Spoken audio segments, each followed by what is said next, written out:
Here in a second. After I get YouTube started, we'll turn off the live chat. Then I'll run over to Sermon Audio to make sure that everything looks right and sounds okay. So should just be a second. We'll get everything started, everything going, and hopefully we can get something accomplished here. I'm hoping.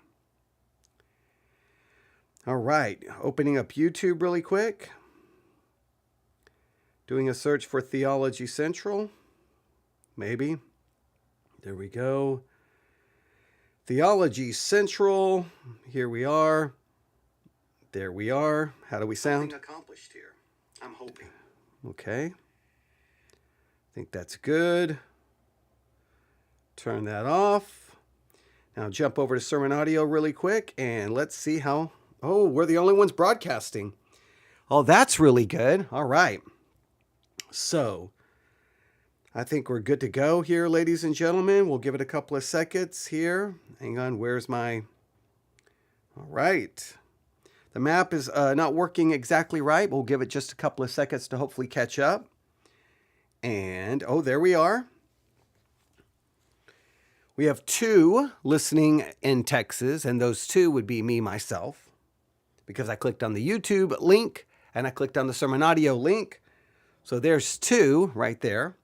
We'll give it a couple of minutes and see if anybody else from anywhere else is going to tune in on this Tuesday, February the 24th, 2026. I hope we get this start. I hope this goes well. We'll find out here in just a second.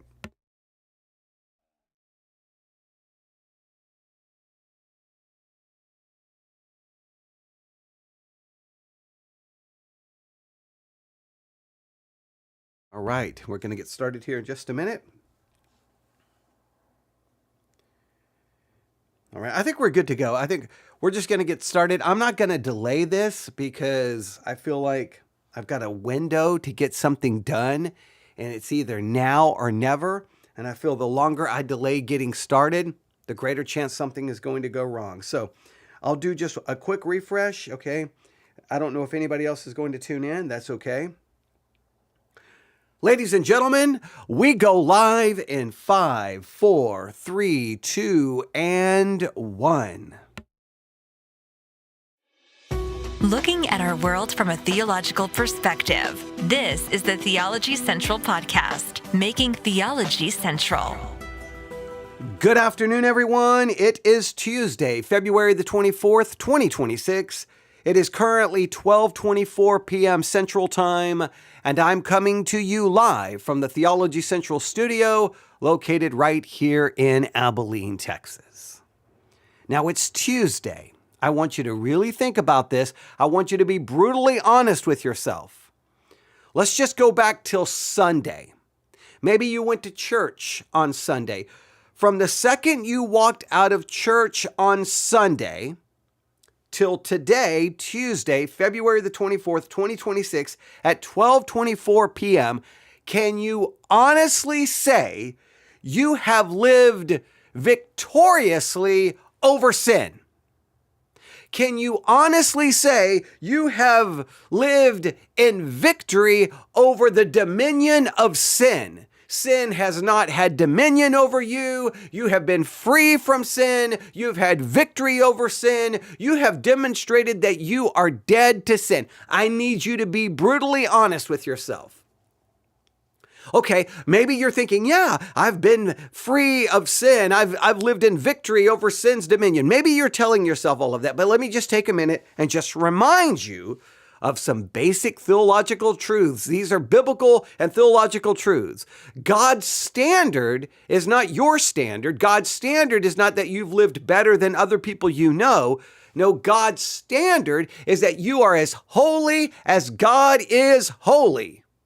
So if you've truly been victorious over sin, if you've truly lived in victory over the dominion of sin, if you've truly been dead to sin, if you've truly been free from sin, then you should have been able to be as holy as God is holy. Because if you're not as holy as God is holy, well, then that means you've been in sin. You have failed to obey that very specific command, be ye holy as God is holy. Have you obeyed that? If you haven't, then how can you walk around telling everyone you have lived in victory and you've been free from the dominion of sin and that you're free from sin and that you're dead to sin? How can you say that and yet acknowledge that you've been living in sin? If you have violated one point of the law, you're guilty of all of it. So if you've been guilty of one point, you're guilty of the entire law, and you've been that way since you left church on Sunday. Have you loved God with all of your heart, mind, body, and soul? Have you loved your neighbor as yourself? Have you put others before yourself? Have you done all things without complaining and grumbling? Do you have any bitterness or unforgiveness? Have you looked at a woman with lust? I could go on and on and on. Just look at the law of God. If you look at God's law and you look at your life, can you say, ladies and gentlemen, I have been victorious over the dominion of sin. I have lived free from sin. I'm dead to sin. Can you make those claims? Now, here's the issue within Christianity. The church loves to talk about, you have been set free. You can now do what God commands you to do. You can now say yes to God and no to sin. You can do this, you can do this, you can do this, as if you have all of this ability and all of this power. But if you're even remotely honest with yourself, if you claim to have all of this ability and have all of this power and that you can say no to sin and yes to God, then that means you can be perfect. And if you can't be perfect, then something is wrong with those claims. There is a massive disconnect between reality and what the church is selling you. And I think that what the church sells you, if you're even remotely honest with yourself, biblically, theologically, if you'll truly look at God's holiness and then look at yourself, you're going to say, this is a disconnect. The church is selling me lies. And if you're not careful, you'll end up becoming discouraged, depressed, despondent, and probably start deconstructing. Now, whenever I point this out, Christians get very upset with me and they try to push back, but reality is too loud. I don't care what the church claims, reality is too loud, and I cannot accept a Christianity that lives in complete denial of reality. I reject it. My theology has to account for reality. It has to be connected to reality in some way, shape, or form, or all we're doing is living in some kind of theological fantasy land. Now, why am I asking you those questions? Because the other day, and I know it's always dangerous when I do this, I had to go somewhere, I got in my car, as I always do, I grab my iPad, download some random sermons from Sermon Audio, I hit play, and immediately within about 50 seconds, I stopped, and I'm like, well, that's going to turn into, probably a number of episodes, and it has. This is episode number 3, as we're dealing with a sermon on Romans chapter 6, and the name of that sermon is Our Victory Over Sin's Dominion. Our Victory Over Sin's Dominion. And we've talked about it. We've talked about Romans 6, and we've reviewed the first half of the sermon. I was only going to review about 30 minutes of the sermon because I felt that would give us enough, but I don't want to not allow the sermon to possibly try to rectify some of these problems. So, in our previous episode, we started this sermon, all right? We made it maybe a little over 30 minutes. And remember, this sermon started in a very confident way, right? I made a very confident claim that the book of Romans, and Romans chapter 6 in particular, is clear as can be. If you'll just listen, it is as clear as it can be. And in my first episode, I demonstrated how utterly foolish that is. That Romans 6 is not as clear as it can be. It is as confounding and as confusing as it can be. And the more you study it, the more confounding and confusing it becomes. And Christians and sermons don't help it. They only make it more convoluted. All right? So what we decided to do, I think is very important, we started working through, we did an entire episode showing you that Romans chapter 6 is not clear in any way, shape, and form. I went through all the different problems and questions Romans 6 brings up, all the different interpretations that's been presented through 2,000 years of church history. And I tried to demonstrate that after 2,000 years, nobody seems to have a clue what it actually means. Then we started reviewing the sermon, and I did my very best to try to let the sermon speak, all right? And, well, things got very frustrating, very, very quick. So I want to just state this clearly, all right, before we continue. I want to remind everyone, if you listen to the sermon review part one of the sermon review, I want to remind everyone. If you didn't, I want to remind everyone. If you listen to it, I want to remind you. If you didn't listen to it, I want to explain it to you, all right? In the first part of this sermon that we are about to continue reviewing, we heard the sermon make very strong claims, almost side by side. On one hand, the sermon claimed that you, as a believer, you are dead to sin. That you, as a believer, you are free from its dominion. But at the very same time, in some cases within seconds or minutes apart, the sermon also said, wait a minute, you are corrupt. Now, I don't know how I'm dead to sin and free from its dominion, but at the same time, I have corruption inside of me. I don't know how that exactly works. That we will sin. I don't know why I would still sin if I'm dead to sin and free from its dominion.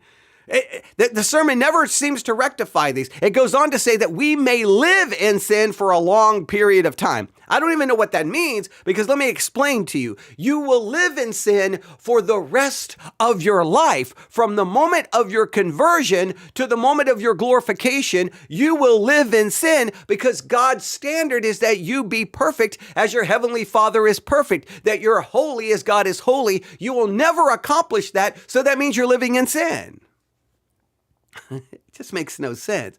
The sermon says we're dead to sin, we're free from its dominion, but at the same time it says we are corrupt, we will sin, we may live in sin for a long period of time, and we will battle sin our entire lives. And you're just like, how can you make both claims? How?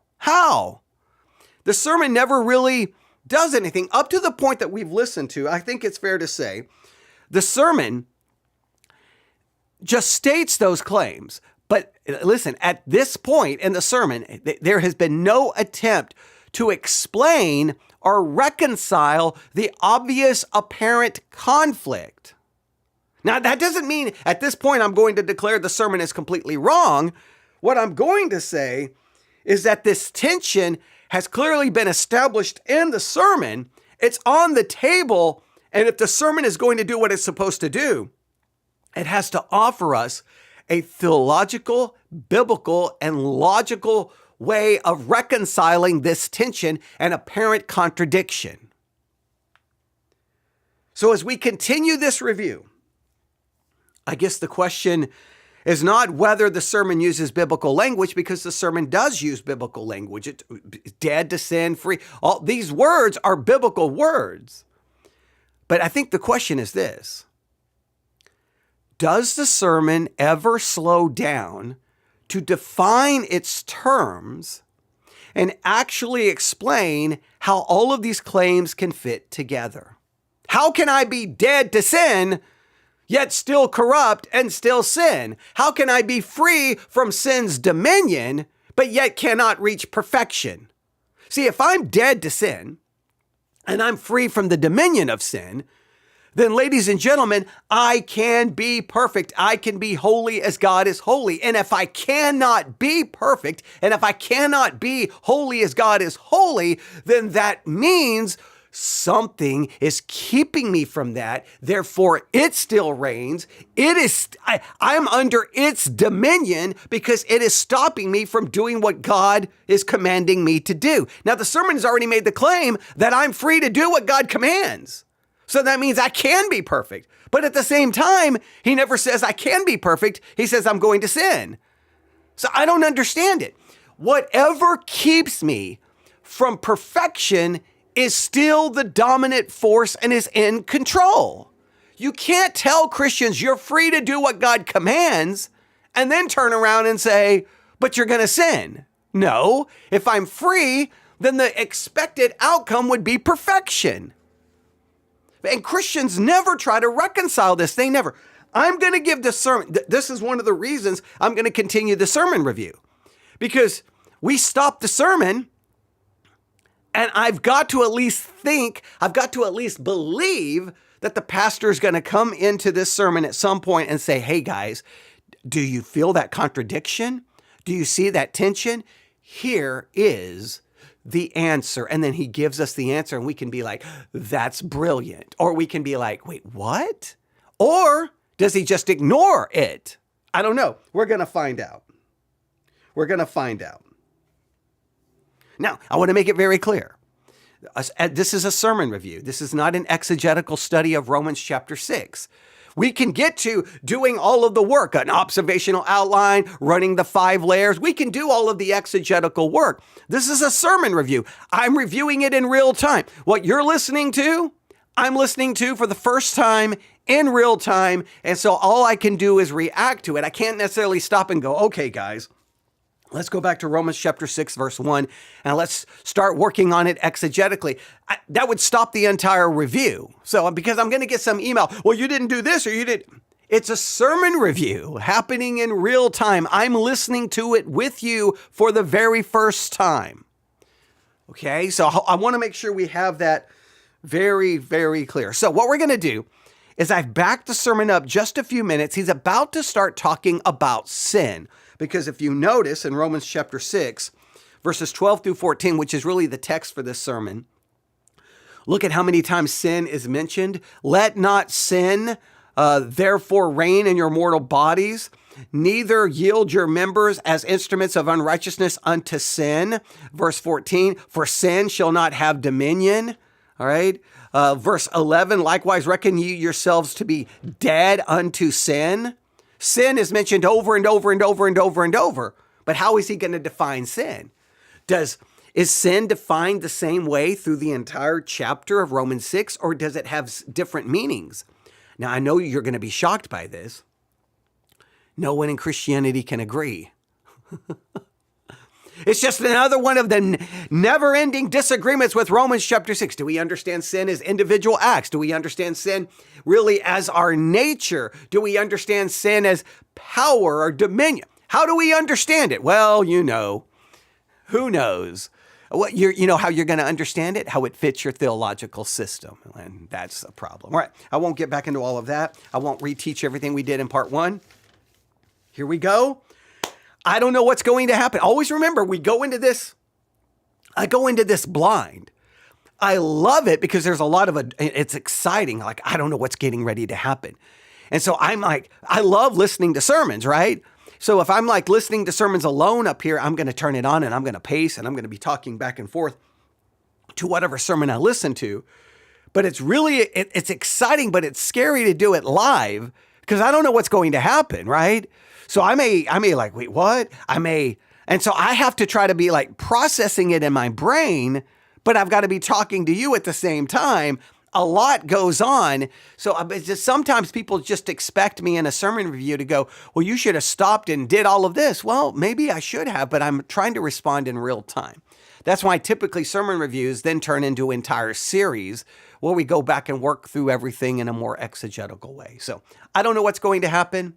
We go in blind. We hopefully learn something. Hopefully it's interesting. I think it is. And sometimes it can be frustrating. I want it to be fun, but sometimes listening to sermons can be maddening. I don't know. So far, I've been pretty frustrated just because he's making contradictory claims and not explaining it. But to be fair, that's why we're doing what we're doing, because I'm going to give him the opportunity to try to reconcile this tension. Here we go. Number 3, sin.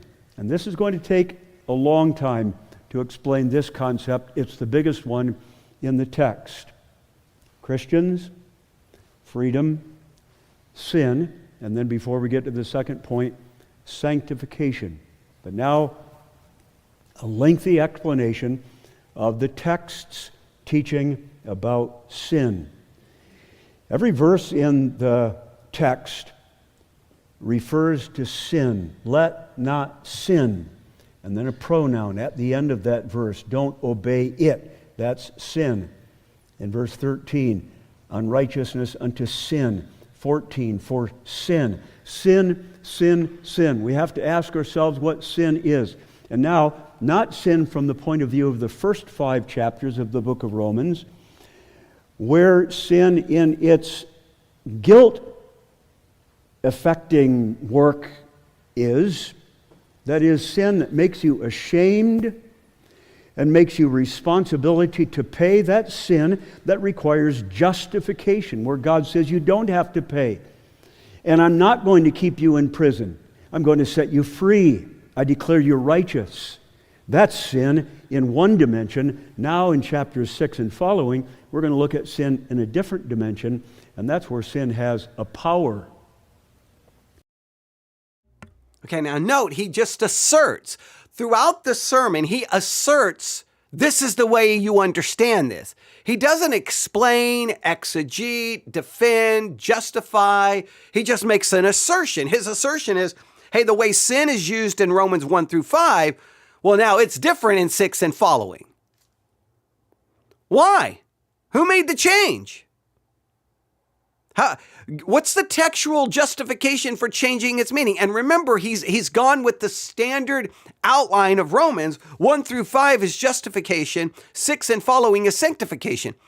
According to whom? And just remember, in the original, there are no chapter divisions. So he's just saying in the middle of the letter, Paul changes subject from justification to sanctification according to, well, I guess pastors, and he's going to use sin in a different way. Now sin has power.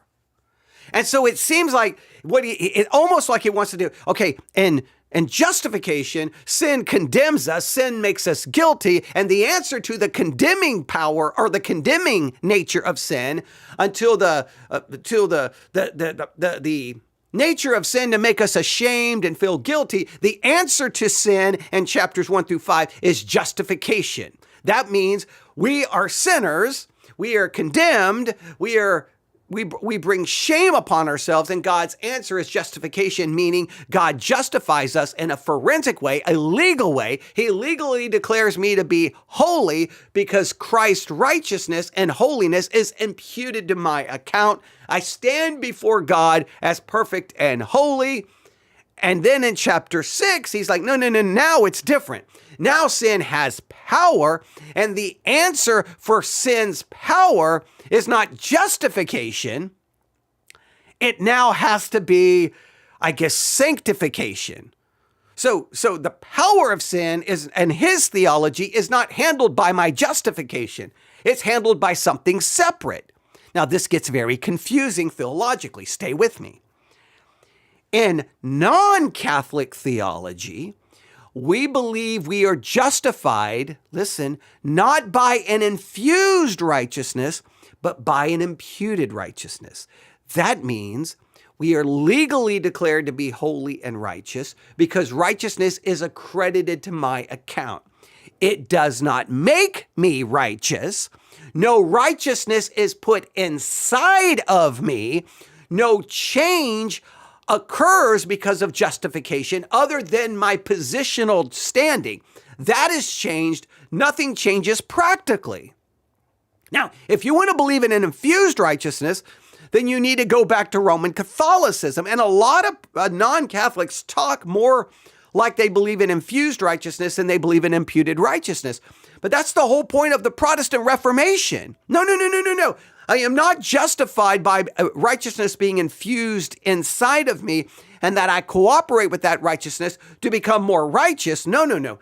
I am declared to be that which I am not. I'm declared to be holy. I'm declared to be a saint, but I am a sinner and I am unholy in every action and my thoughts, words, deeds, what I do and leave undone. Now, if I believe that I'm saved by an imputed righteousness, then where does this power to overcome sin and its power, where does that Where does that power arise from? It can't be my justification.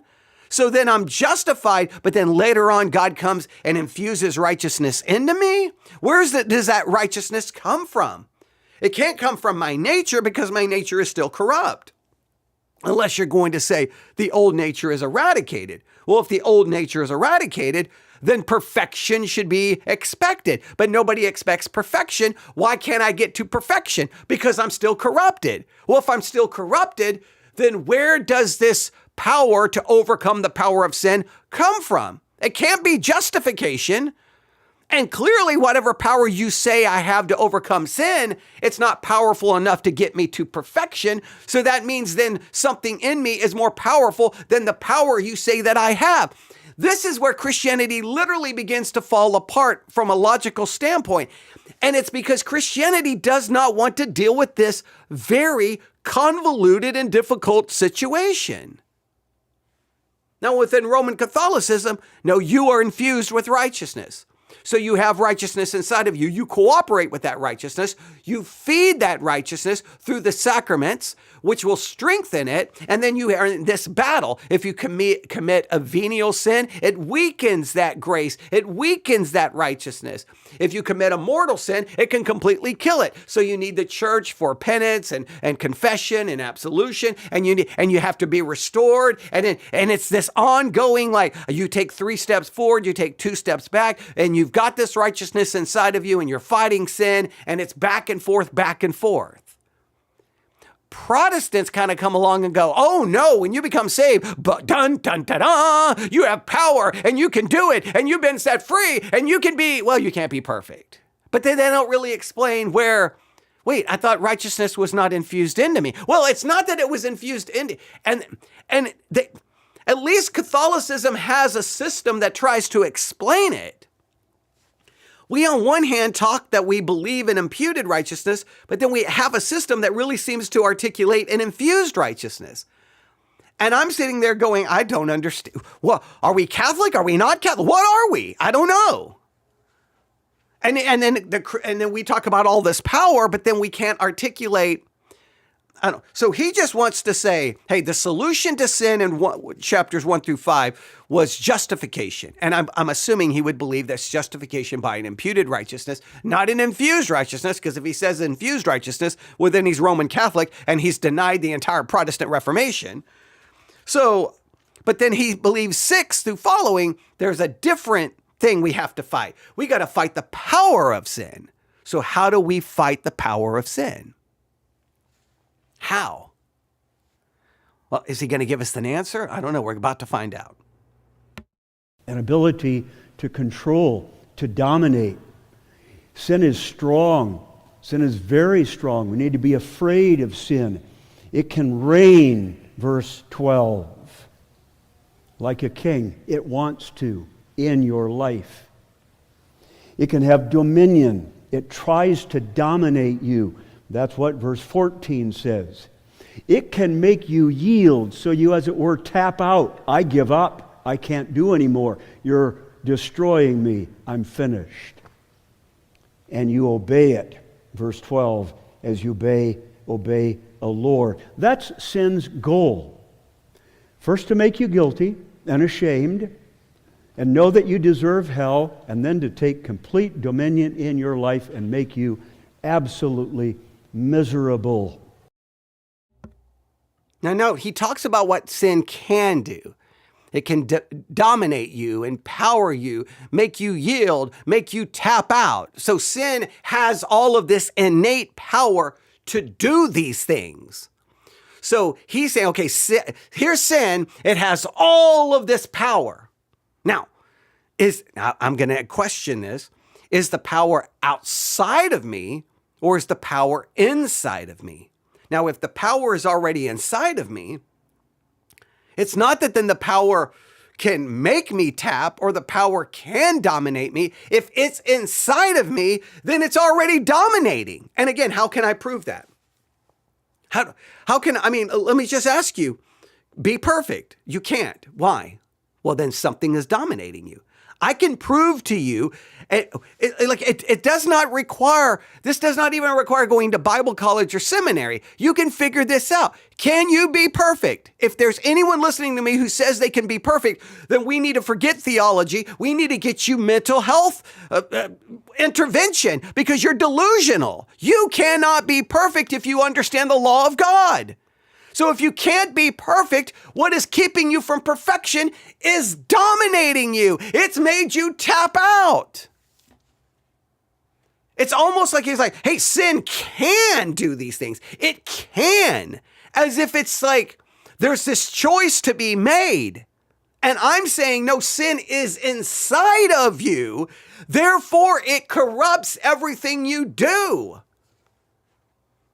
It's weird. Christianity, it's like, we believe in total depravity. Well, not actually, because in practice, we kind of are Pelagian, and we kind of believe sin is not inside of us. It's this external thing. Now, here's sin. You see, sin is kind of circular. It's like a shark. You're in the water, and sin is like a shark, and it's just circling you. Now, you got to watch out for that shark because it can do this. It can do this. But if you have the right shark repellent, if you have a spear gun, if you have a knife, if you have, techniques to stop a shark from eating you and devouring you, you can stop it.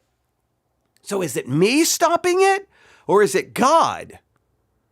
Do I have to be the one to stop it? But if I can stop it, the whole concept is constructed on the fact that sin is outside of me. I can't stop sin if it's inside of me. I can't get rid of it. And is it outside or inside? Well, if I can't get to perfection, I'm going to have to assume it's inside and it's more powerful than any power you say that I have, because if I have more power greater than the power of sin, then I should be able to be perfect. Oh my goodness. Okay, let's just, so he just already told you all the things sin can do, but he puts it in the theoretical. Sin can do this, but he seems to be implying it doesn't have to do this. Well, what is going to be the deciding factor? Is it going to be none other than me, super Christian? I can't be perfect, but I can be better than my neighbor. Is that how I'm going to judge this? But then how do I even measure that?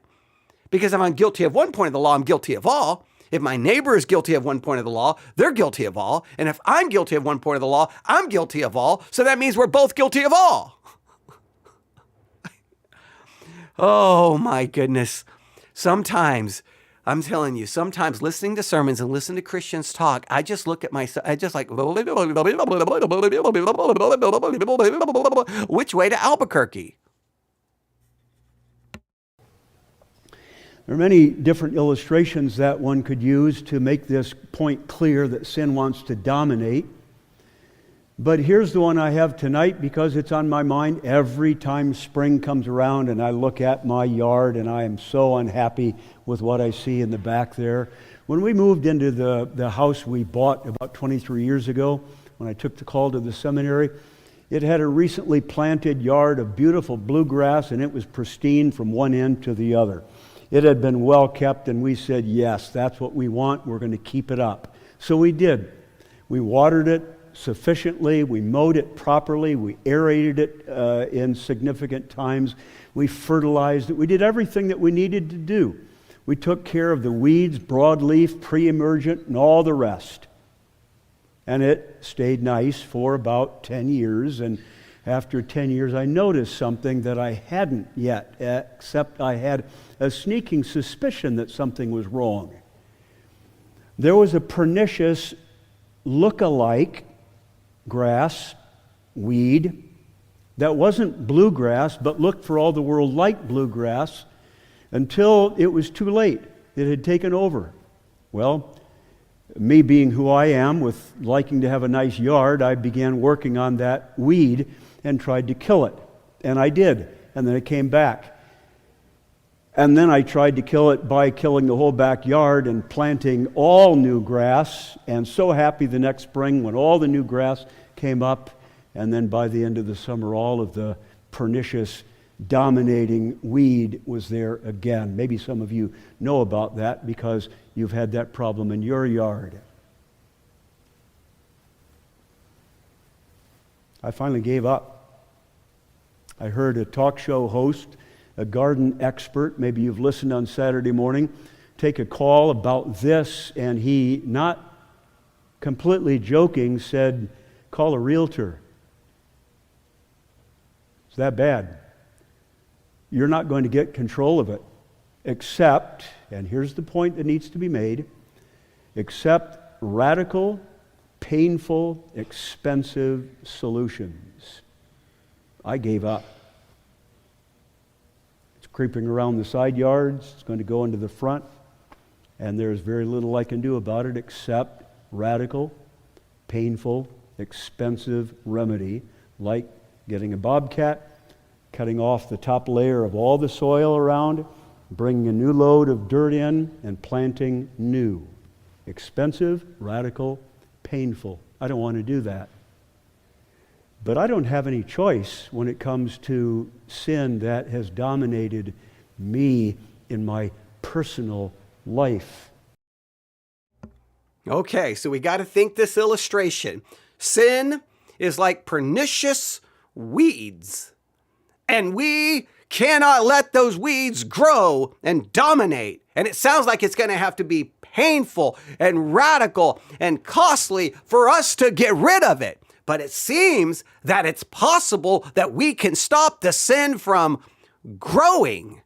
Now, can we? Now, let's make it very clear. In his illustration, if he gets a bobcat, removes all the top layer of the soil, brings in new dirt, everything's fixed. But can I get rid of the sin inside of me? When does the sin inside of me goes? Now, I will say it will go in glorification. Are you saying that I can somehow achieve the eradication of the old man? When does it happen? How does this work? Now, I think the illustration has lots of problems. The illustration is trying. I guess he's using grass as an illustration meant to try to show something like this. I think this is what he's trying to say. Sin is always trying to grow, always trying to spread, and always trying to take over. And if I don't actively deal with it, it will dominate. So I have to be vigilant, active, and resistant. But again, it doesn't matter how active, vigilant, and resistant I am if sin is inside of me. See, he's basically saying sin is aggressive and it wants to rule your life. But I can already determine that it rules my life because I cannot get to perfection. So, and it's the thing keeping me from perfection. So it's already ruling. It's almost as like he believes sin is outside of me now. It's no longer inside of me. Well, then that's the case. I should get to perfection. But note so far he's putting the responsibility on you. You got to stop it. You. Why? Where is God in all of this? But I'm already confused because earlier in the sermon, he already asserted that we're dead to sin. Sin no longer has dominion. Sin no longer reigns. Sin has been defeated. Sin has been dethroned. But the grass illustration has sin actively growing, naturally expanding, capable of taking over unless we restrain it, functionally dominant if we are neglectful, if we don't do enough. So that's not a defeated master. That's not something that's dead. That's a living, thriving power. So what he seems to be saying is that sin still has the power to dominate your yard, I guess. But then this goes completely against sin no longer has dominion over you.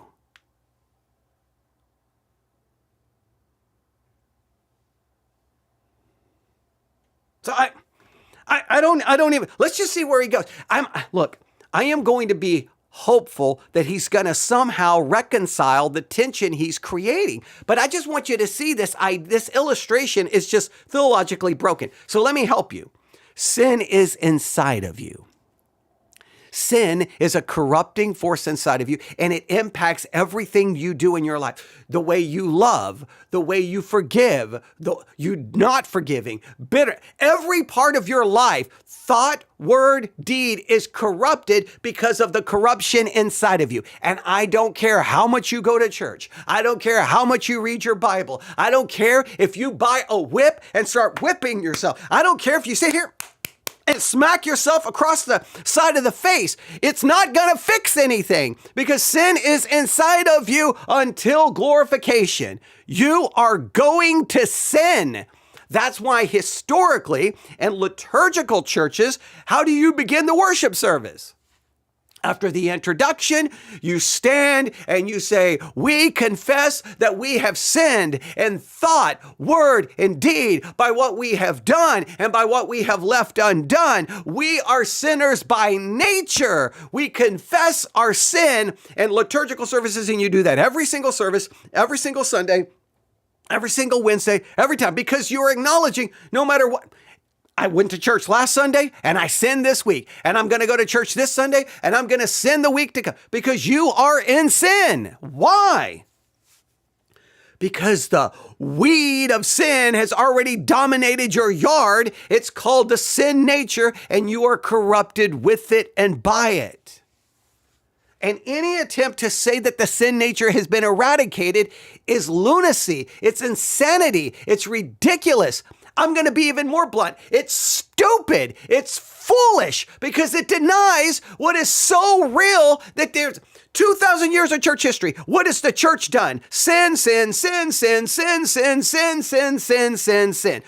Always fights, divisions, backbiting, gossip, slander, and don't even know all the sins happening within a congregation that haven't been found out or discovered or named.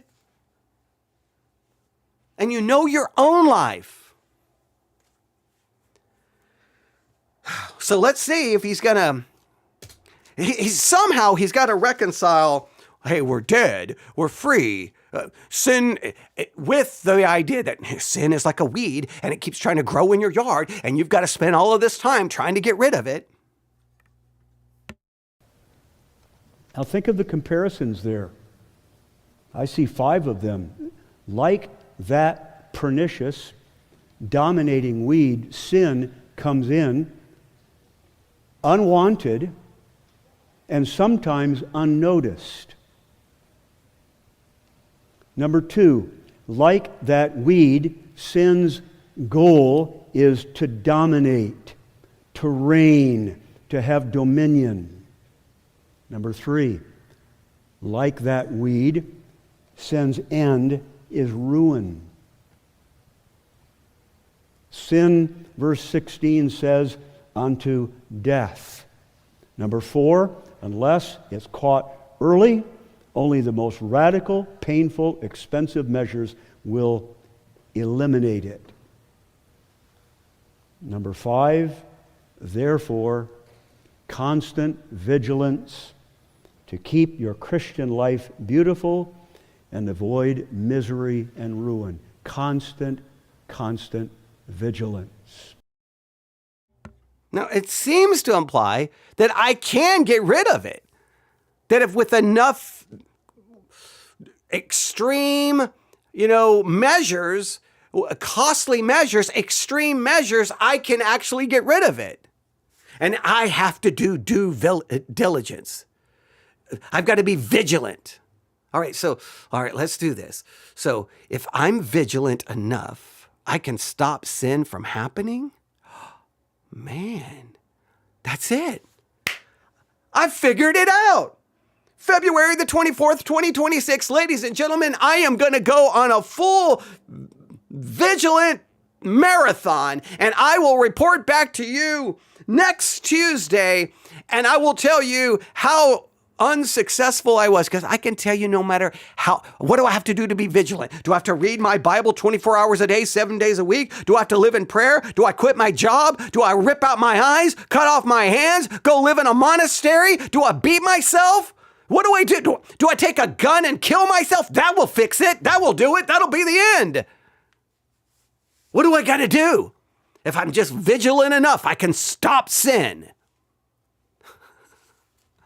I don't know how I'm going to stop something that's inside of me. And if I can stop it, then that means I can be perfect. Why can't anyone reach perfection no matter how vigilant they appear to be?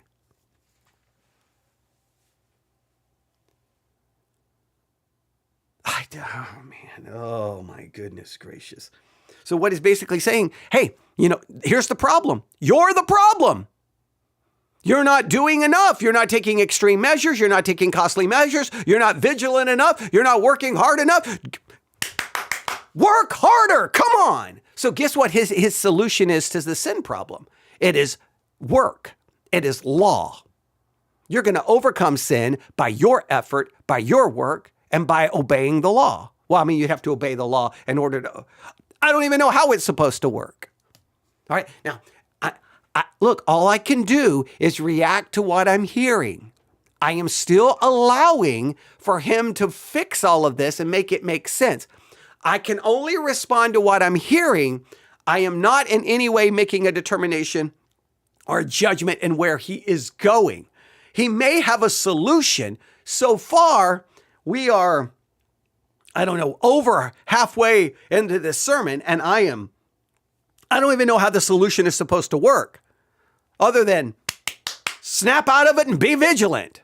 But he's not even giving us a specific way. How are we vigilant enough to stop sin from growing, considering sin is already planted inside of me? And when was it planted inside of me? Not by anything I did, but from conception. I want to make it very clear. I did not become a sinner because I chose to sin.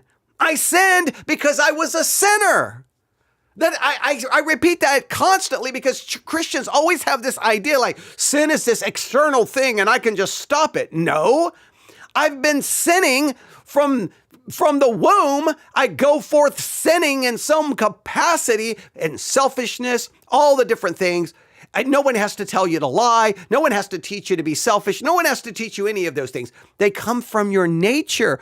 You are a viper and a diaper. That's what you are. Now, I know that it's weird. It's weird being a Christian, trying to explain this to Christians who will then try to argue with you. Like, no, this is standard, basic Christianity 101. I guess, it goes all the way back to the Augustinian Pelagian debate. Pelagius would be like, oh, no, you're not a viper and a diaper. You are innocent. You are without sin. You do not have a sin nature. Sin is this external thing. Augustine was like, no. We are born corrupt. We cannot obey what God commands. All right, let's see if he offers any reconciliation. Let's see if he offers any solution. I'm longing for a solution. So far, the solution is I got to do better. I got to work harder. I got to be more vigilant. And if you've been a Christian for any length of time, you know all your work and all of your effort only leads you to the same inevitable conclusion at the end of every day. You are still a sinner and you still sin in thought, word, and deed by what you do and by what you leave undone because you are a sinner by nature. And the sinful nature leads to sinful actions, thoughts, and desires. Oh my goodness. A friend of mine who's an expert in this said to me, Prof, I used to go out every night because I didn't want that weed in my yard. And now I look back at 10 years ago and doing that for 10 years, I don't know if it would be worth it to do that again. But that's what he said it took to keep that weed out of your yard. Now, with that extended analogy, metaphor, I think you understand the reality of sin in the life of the child of God, even a regenerated, alive again, justified child of God. And what's in view here especially is the reality, and now I'll use a word that I haven't yet, of addiction. Addiction. Now, that's not our only concern tonight, because all sin is awful, but it is one concern, and it's the concern that's embedded in this text. The Apostle Paul does not say, don't let sin pollute you. He does not say, don't let sin shame you. He says, don't let sin dominate you. Don't let sin reign over you. And that is what addiction is. And this is how addiction goes. Think of a weed. Comes in one seed. And you like that sin, and you don't repent of it. And then you do it again because you enjoyed it. Because one sin, unrepented of, always leads to more sin. And that's why verse 19 speaks of iniquity unto iniquity. And then more sin leads to shameful sin. This was bad. This was more. This is grosser, shameful sin.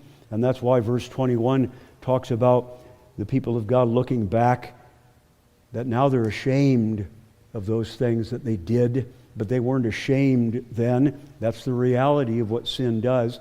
Sin enjoyed, sin repeated, sin becoming shameful sin. Number 4, then you silence your conscience. You ignore the warnings, the consequences of the sin, and the words of warning from others you don't listen to anymore. And pretty soon, it's a habit, an addictive sin, an enslavement. And you know how that goes. We all understand that.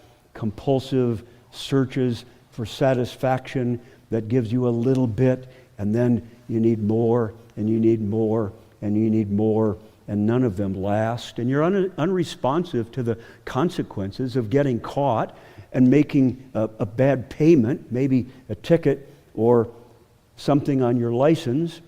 And pretty soon it affects not just your soul, but your body, your mind, physically, chemically, even in your brain, changes take place. And the result is that only the most radical, painful, and maybe expensive measures will serve to rid you of that horrible, horrible sin. I don't even understand anymore. So now sin is like an addiction, and we can become addicted to it. No, ladies and gentlemen, we are born with the addiction. It is called a sin nature, which leads to us sinning and sinning and sinning and sinning and sinning. I don't know how many years you've been alive, 20, 30, 40, 50, 60. You've lived 40, 50, 60 years as an addict to sin because you sin continually. You sin in thought, word, and deed. Again, all you have to do is look at God's law. Be perfect.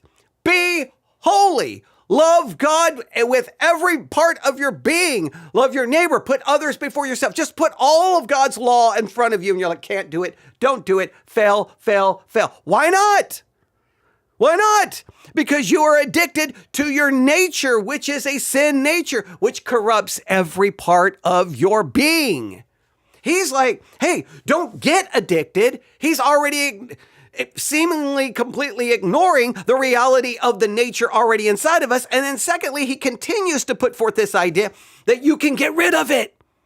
You can eradicate it by your own effort, by your work, by you being, if you'll get up every single night and you'll go find the weeds, you can rid your yard of the weed. You just have to be, so what do I get up at 3 o'clock in the morning and do what? Do I pray? Do I walk around and read scriptures 7 times and walk around my house and then the walls will come and down? I mean, what do I do?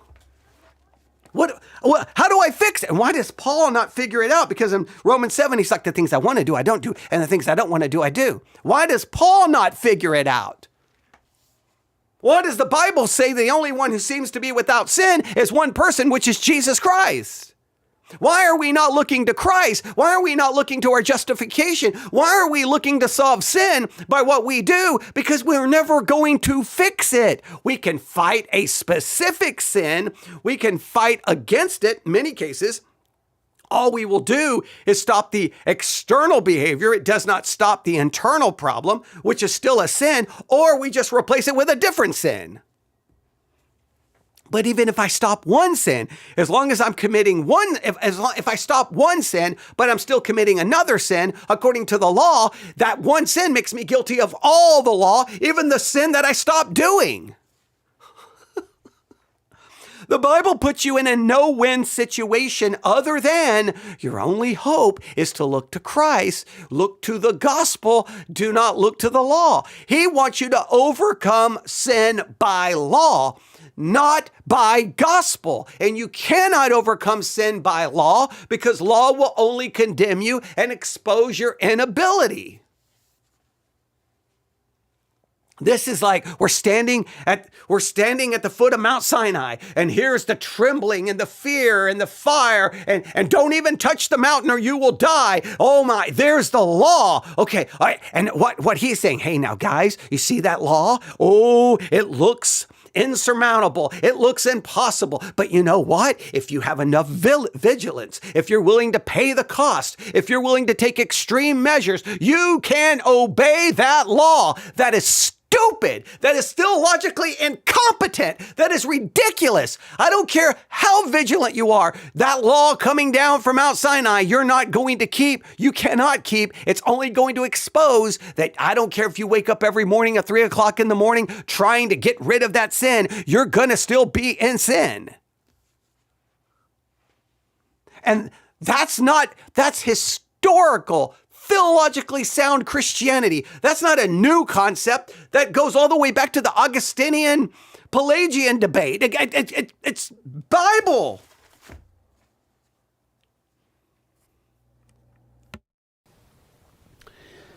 This is not the teaching just of Romans chapter 6, but this is the teaching of the Bible from beginning to end. You think about that for a moment. What was Egypt but a type of this? Bondage to sin. That's all they could do. Serve the Egyptians. Do nothing that was profitable for the kingdom of God. It was typified there. It's exemplified in Proverbs 23, that story of the sad drunkard who was beat up and had a miserable night. And at the end of the night, he said, when I wake up, I'm going to seek it again. Right over again. It's prayed about in Psalm 19. Oh God, let not sin have dominion over me. That's this in the Old Testament. It's portrayed in that pitiful demoniac. Remember him? Okay, he's saying that, okay, let me make this very clear. If Egypt is a picture of being in bondage to sin, and then Israel is set free from the bondage of sin by the Passover and by them being delivered, I've got a major theological problem because they commit sin after they are released from Egypt. Over and over and over and over again. So to say that Egypt, the deliverance from Egypt is a picture or a type of being set free from the bondage of sin, they were not set free from the bondage of sin. I'm gonna do something here. Hang on. I'm looking something up. I'm looking something up here because I have a major problem here. If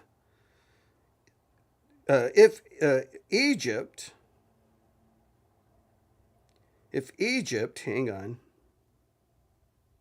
and Israel being delivered is a picture or is a type of being delivered from the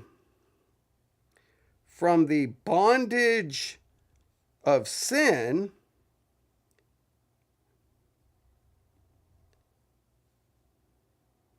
hang on.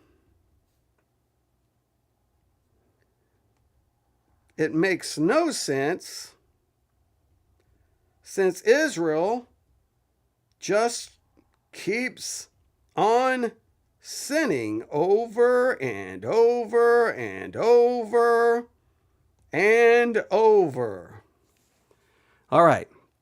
I'm looking something up here. I'm just curious what AI is going to say. All right. Okay, AI says, if Egypt is a type of bondage to sin and Israel's deliverance is a type of salvation, then the immediate problem is obvious. Israel is redeemed, Israel is delivered, Israel passes through the sea, Israel is under the covenant, and yet Israel keeps sinning constantly, seriously, and in a full-blown rebellious kind of way. Not small failures, golden calves, murmuring, idolatry, sexual immorality, open rejection. So if delivered from Egypt now equals basically free from sin, the typology completely collapses.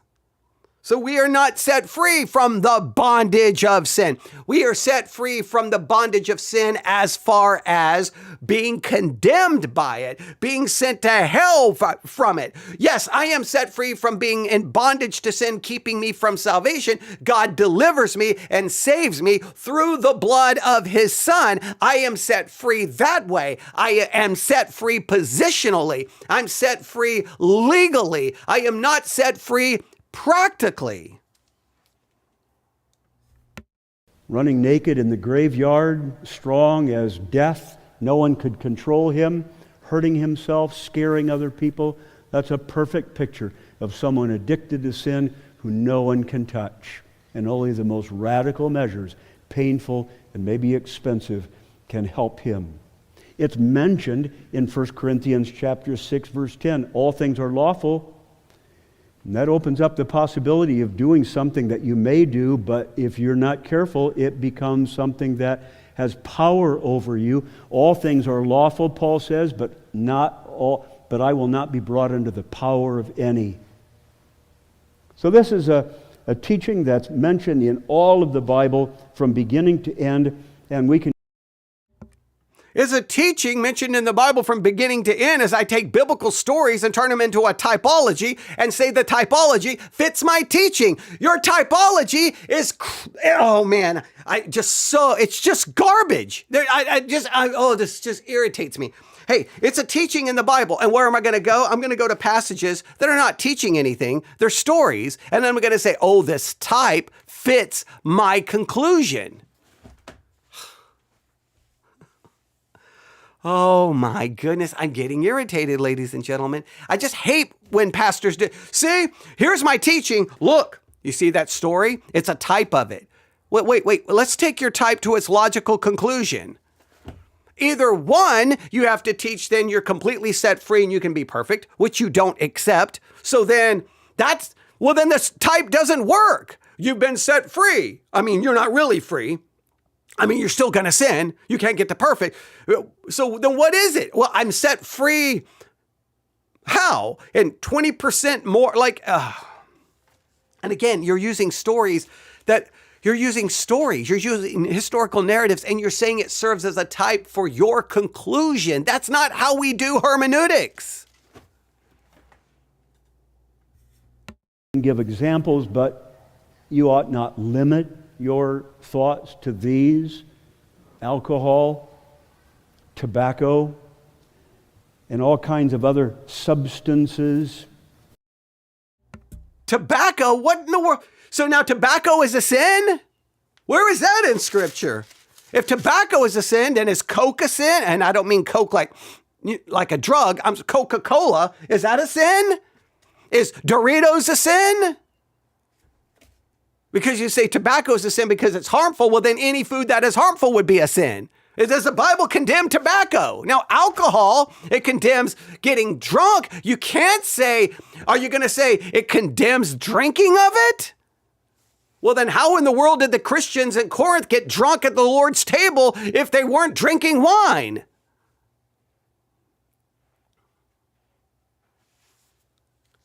Or at the agape feast before the Lord's Supper. I think that's where the drunkenness was actually occurring. But they were drinking wine. Paul doesn't say stop drinking wine.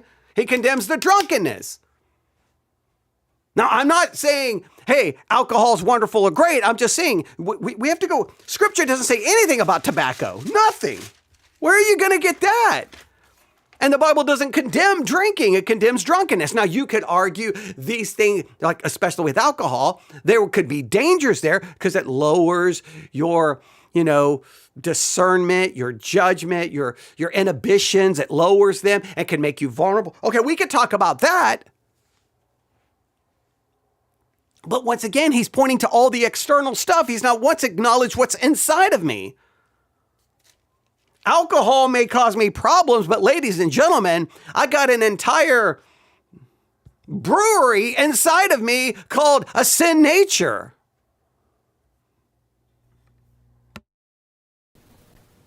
Gambling, pornography, your phone, your screens that give you a stimulation that you need. You need it. That's what you say when you have to turn it on first thing in the morning and can't open the Bible before you do. You need it. So that the social media and even the secular experts agree that TikTok and YouTube and Instagram and Snapchat are designed exactly to do that. Come in slowly, get repeated, and then repeated more, and pretty soon you're addicted to them. Before I go on to the fourth main biblical concept in the text, we need to assert that addiction is sin. I mean, ladies and gentlemen, this has just turned into full-blown moralism. Don't look at your phone before you read your Bible. You're addicted to your phone. Well, if I'm addicted to my phone, is that a sin? Does the Bible say don't look at your phone before you read your Bible? Well, then it could be anything. If you go to your cup of coffee before you read your Bible, then the coffee is bad. Everything is bad. Don't do anything. Live in a monastery.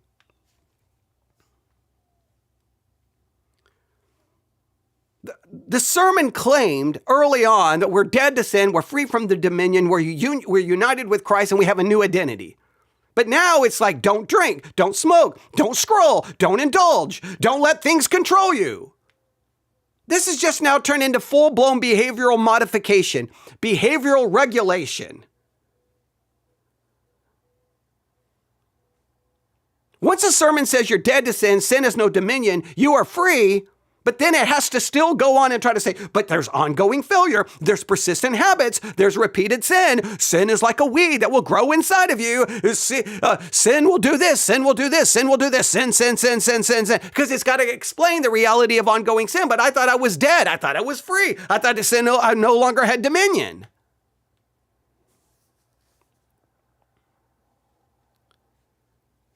Sin is being reduced to external behaviors. Romans 6, I think, speaks of master, slavery, obedience from the heart, but this sermon is speaking of substances, devices, habits. So basically, the gospel of this sermon is, hey, manage your inputs so sin doesn't dominate you. Don't look at the wrong thing, see no evil, hear no evil, speak no evil. That's just pure moralism. No, I'm gonna speak evil. I'm gonna look at evil and I'm gonna do evil because I have evil inside of me. Man. Oh.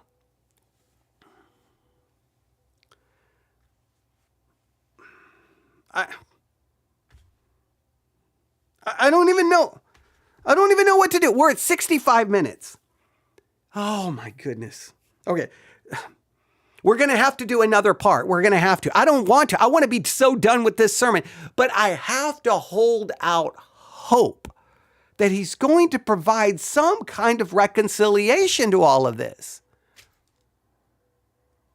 Basically, it's like, hey, here's all the good news. You're free. You've been set free. You're no longer in dominion. Sin no longer has dominion over you. You're dead to sin. Yay. And then you get all the bad news. But sin is everywhere, and sin's going to try to grab you, and sin's going to try to dominate you.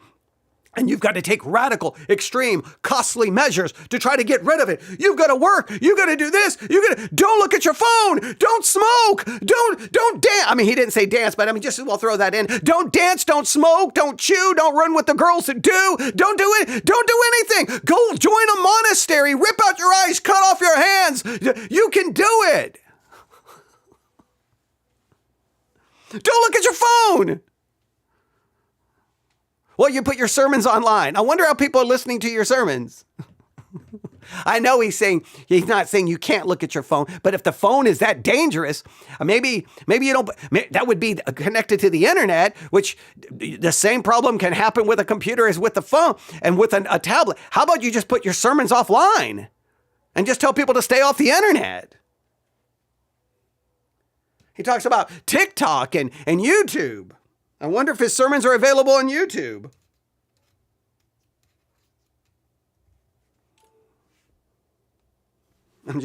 I'm curious. I am curious. Hang on. I'm gonna go look here. I'm gonna go look. Hang on. Wait, that's me. Where's the actual sermon? Hang on. I'm gonna go to the actual sermon. I'm just curious because I hear a lot of pastors do that. The internet, the phone, it's bad. Please download our sermons from the internet. We have an app for your phone. Okay. All right. Hang on.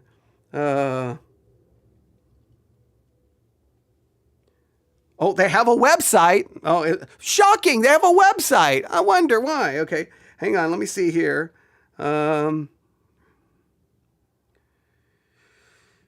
Okay, hang on. They have all kinds of resources. Let me look here. Sermon. Okay, the sermons go to sermonaudio.com, which is on the internet, which has an app. Oh, they have a solo site as well. They have a solo site on their live stream. So they don't seem to have it connected to YouTube, which I will give them credit for that. Oh, they're on Facebook. Hey, they're on social media. I mean, come on. So, hey, you can't be on TikTok, you can't be on YouTube, but you can be on Facebook, I guess, right?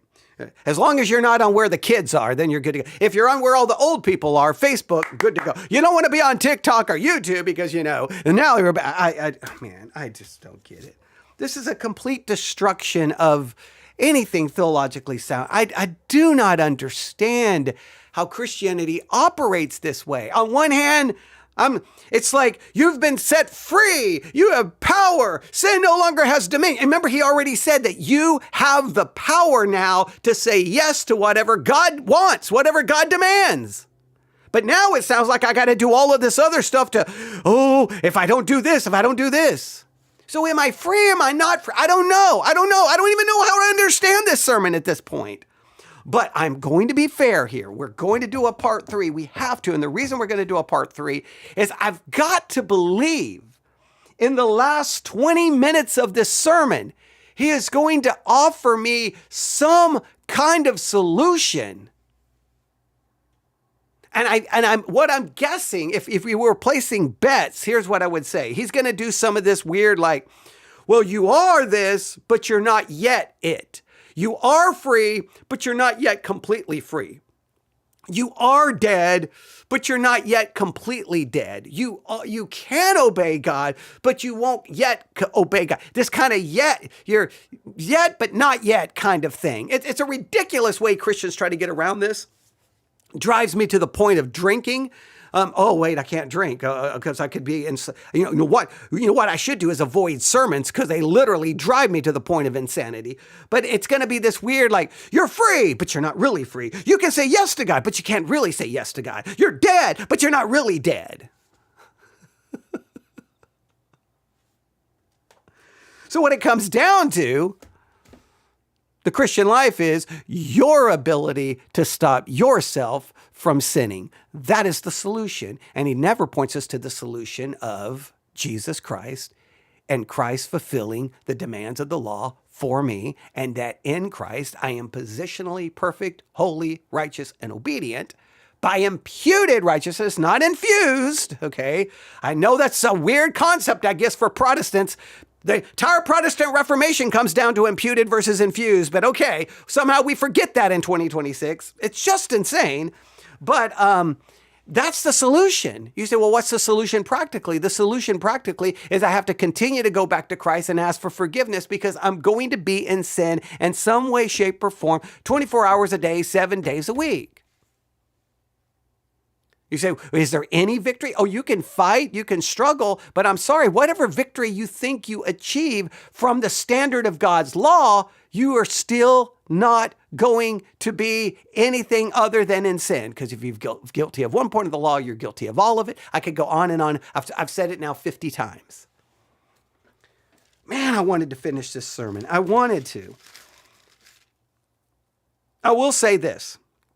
What we have now done is we set up the sermon to either bring us to a dramatic conclusion where we go, oh, now it makes sense. Or we can be like, wait, what?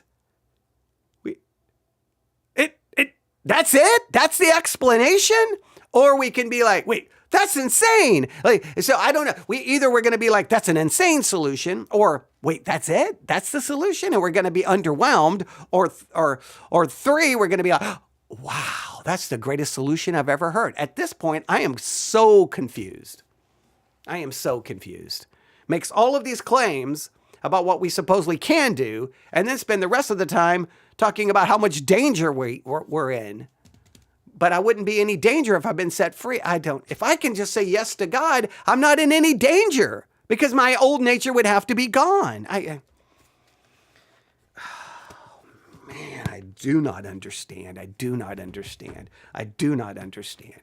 And this is the very thing I have struggled with from the moment I became a Christian and started listening to Christians talk, through all the Bible colleges, all the seminaries, all the Bible institutes, all the theological, all the degrees and diplomas, and from Bible institutes, associate's degree, master's. It doesn't matter how many degrees, how many things I've accomplished in theological education. I'm always still confounded and confused when I hear Christians talk about this because it's just doublespeak. It's like contradictory, and it all just comes down to behavioral modification. It sounds like you're almost like in an AA meeting or Narcotics Anonymous or any other kind of meeting about, or any other self-help book. Hey, you've got to do these things to change your behavior. If you do these 5 things, you can change your behavior. But we're not trying to change our behavior. We're dealing with sin, and sin is not a behavioral issue. It's a nature issue, and my behavior is a reflection of my nature, and my nature doesn't change till glorification. Christianity teaches behavioral modification. That's all it does. And it's just change your behavior so it meets the standard of the religious community in which you find yourself. And your religious community has its list of mortal and venial sins. Venial sins, nobody's going to get publicly shamed. No one's going to get removed from the pulpit. You're good to go. If you cross over this line, then you're going to get crucified. You're going to get thrown out, and you're going to get publicly shamed. And we're going to disfellowship you, and we're not going to have anything to do with you. All of these other sins are good to go. It's such a game, man. Oh, goodness gracious. Okay, I'm losing it. All right, I'm going to stop and I'm going to repent of losing my mind. But I will lose my mind again. So, yeah, we could get into a whole discussion about that subject. All right, but we won't. So we have a part 3 coming. And we'll find out how this ends. So, ladies and gentlemen, tune in. Same bat time, same bat channel. Will Batman get out of this trap? Will he find a way to deliver himself so it all makes sense? Stay tuned. Is this the end of the... Okay, all right, I'm just trying to use the old Batman television shows. I don't remember all of the phrases and all of the things, but yeah. All right, you get the idea. Thanks, I guess. I don't know. Frustration is where I end up. All right. God bless.